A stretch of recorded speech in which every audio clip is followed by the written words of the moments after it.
예, 지난 시간에 이어서 바이러스에 대해서 좀 더 자세하게 말씀을 드리겠습니다.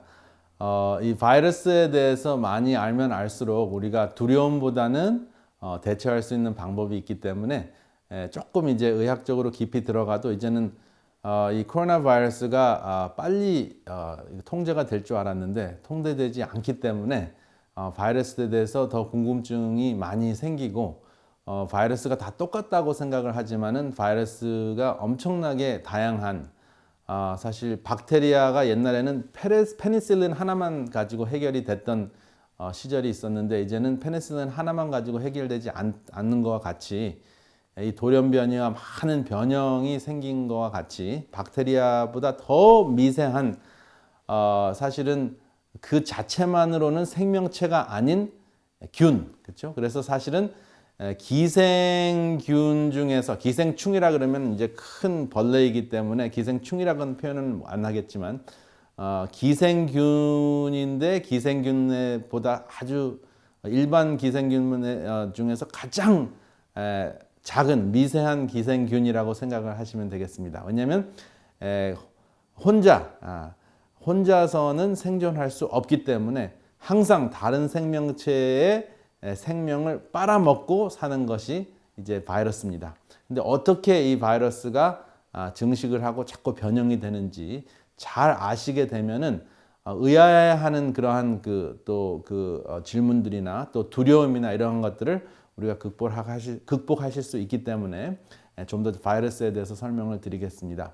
여기 화면을 통해서 보시면 bacteriophage라는 것이 있는데 이 bacteria라는 것은 박테리아라는 뜻이고 phage라는 뜻은 먹는다는 것이에요. 그래서 이것은 박테리아를 먹는 바이러스입니다.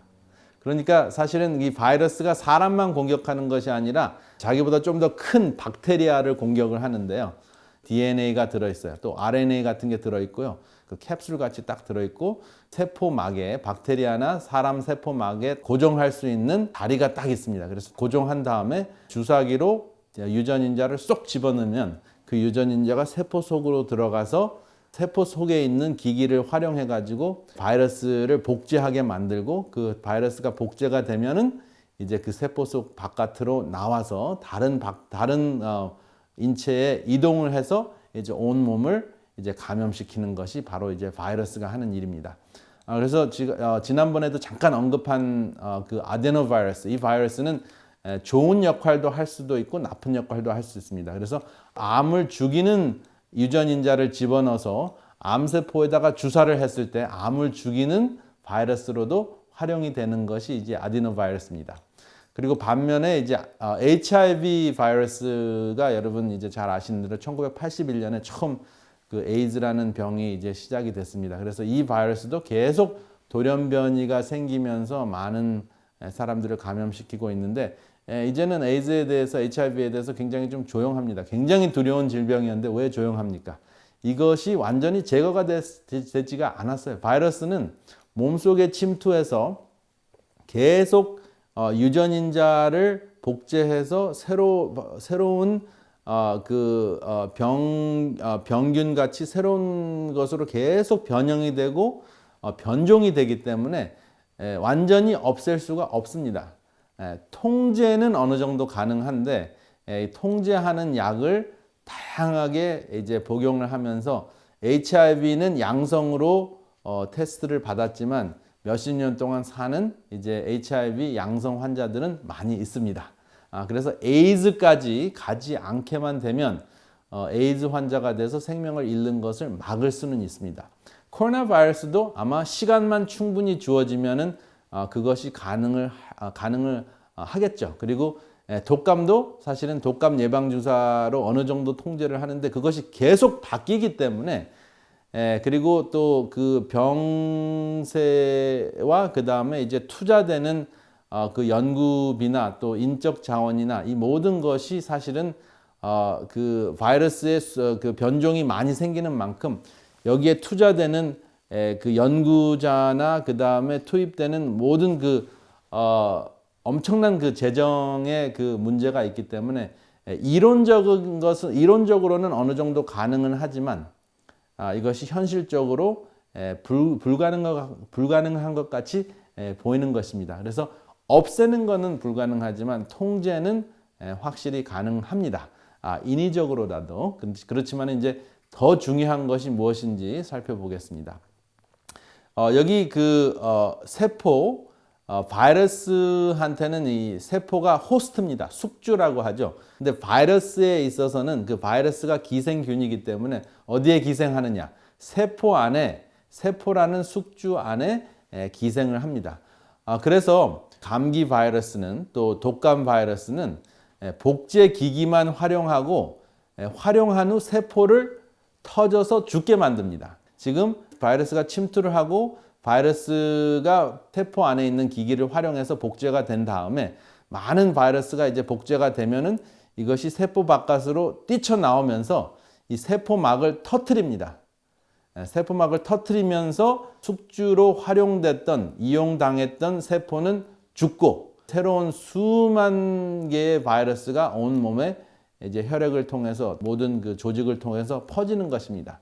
그래서 이것은 일반적인 바이러스의 모양입니다. 그래서 이런 현상이 일어났을 때는 우리 몸속의 면역체가 알아봅니다. 전쟁이 일어났구나. 세포가 아군이 죽었구나. 이 바이러스를 없애야 되겠구나 하고 이제 우리의 면역체들이 와서 이것을 없앱니다. 그래서 이것을 없애는 기간이 이제 뭐 10일이 될 수도 있고 2주가 될 수도 있고 어떤 아주 독한 것은 뭐 한 달이 갈 수도 있지만은 결국은 몇 개월 안에 이런 그 독감 바이러스는 어느 정도 통제가 됩니다. 그리고 예방주사를 맞으면 이 바이러스를 더 빨리 알아보고 통제할 수 있기 때문에 예방주사를 맞는 것은 굉장히 중요합니다.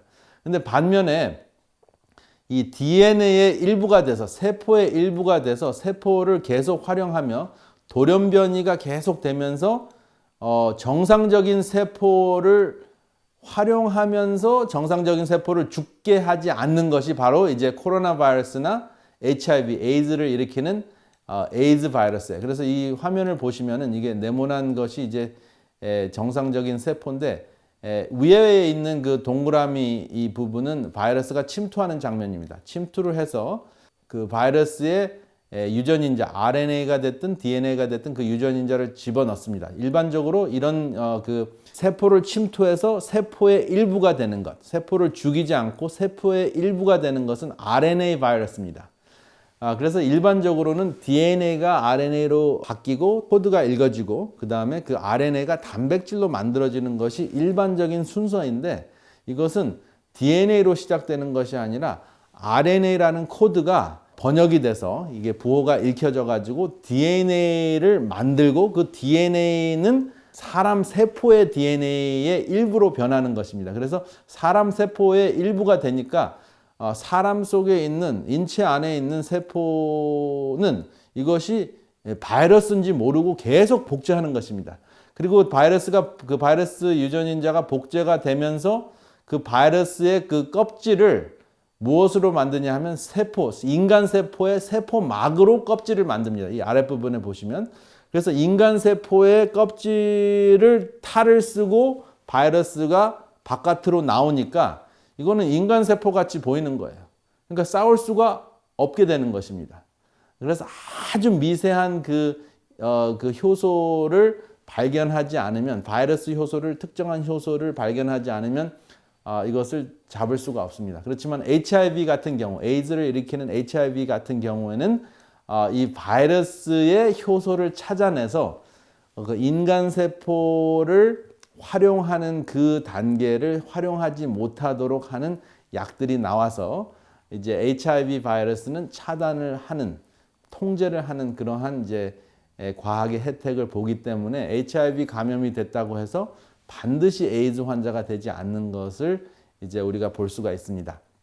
코로나 바이러스나 이런 그 독감 바이러스도 변종이 되지 않는 상태에서 꽤 많은 시간이 주어진다면 각 단계에서 세포 속에 일어나는 그 단계에서 필요한 약을 개발을 할 수는 있겠지만 이것이 너무나 빠른 속도로 변종이 되기 때문에 그 약을 만들어내면 벌써 변해 있고 약을 만들어내면 벌써 변해 있기 때문에 쫓아가지 못하는 그러한 애석함이 있습니다.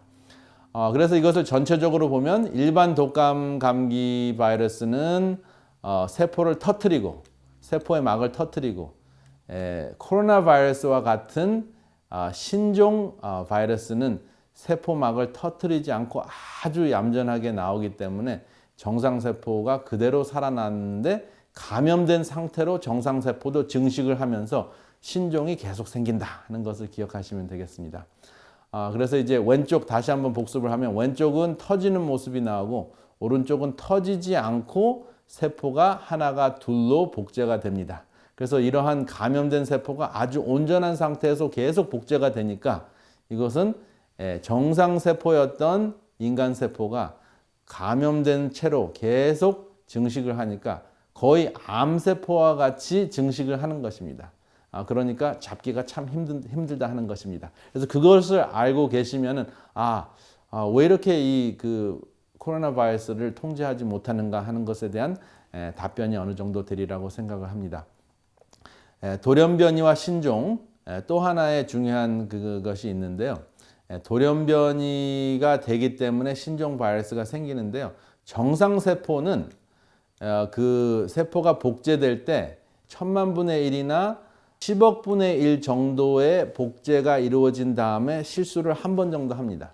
그런데 독감이나 코로나 바이러스 같은 경우는 이 실수를 굉장히 더 자주 합니다. 그래서 10,000마리가 복제됐을 때 바이러스를 한 마리라고 계산했을 때 바이러스가 10,000개 정도가 복제가 됐을 때 실수가 하나씩 됩니다. 그러니까 사실은 100만 개의 바이러스가 된다 그러면 수십만 개의 돌연변이가 생기는 거죠. 그러니까 세포 안에 수만 마리나 수십만의 그 바이러스가 복제가 된다면 그 순간순간 세포가 복제될 때 세포에서 바이러스가 생겨날 때마다 돌연변이가 생기는 것입니다. 그때마다 새로운 무기를 가지고 나오기 때문에 몸이 알아보지 못하는 그러한 심각한 현상이 일어나는 것입니다. 그래서 매년 전염병이 생기는 그러한 정도의 그 돌연변이를 소변이라고 합니다. 작은 변이 현상이고 그 다음에 지금같이 이제 대대적으로 코로나 바이러스가 대대적으로 바뀌었습니다. 2003년에 SARS 바이러스가 있었잖아요. 근데 지금 17년 후에 지금 똑같은 코로나 바이러스가 지금 새로운 바이러스로 변종이 된 것을 이제 대변이라고 합니다. 큰 변화, 대변이가 일어났는데 영어로는 작은 변화를 antigenic drift라고 그러고요. 항원의 작은 변화, 소변이. 그 다음에 antigenic shift는 대변이, 항원의 대변이, 큰 변화가 일어났다 하는 것으로 기억하시면 되겠습니다. 그래서 사실 이러한 현상들이 제가 말씀드린 대로 이러한 그 들짐승, 그렇죠? 야생 동물에서부터 시작이 돼서 사람 몸속에 들어오고 사람 몸속에서 이것이 이제 사람 세포를 터뜨리는 그러한 바이러스면은 사람의 면역체, 인체의 면역체가 알아보고 제거를 할 텐데 사람 세포의 막을 터뜨리지 않고 조용히 사람 세포를 활용해서 계속 증식하는 바이러스라면 이것을 레트로 바이러스라고 합니다. 그러면은 지금 우한 바이러스, 우한에서 시작된 바이러스와 같이 이러한 심각한 질병을 일으키는 것입니다. 그리고 지금도 더 많은 다양한 바이러스들이 사람을 공격하기라는 것은 이미 예측돼 있습니다. 그렇다면 우리는 할 수 없이 질 수밖에 없는, 또 공격당할 수밖에 없는 싸움을 하고 있는 것일까요? 그렇지는 않습니다. 다음 시간에 우리가 어떻게 이러한 그 돌연변이를 통해서 변종이 되고 있는 바이러스를 싸울 수 있는지, 또 극복할 수 있는지 알아보는 시간을 갖겠습니다. 다음 시간까지 안녕히 계십시오.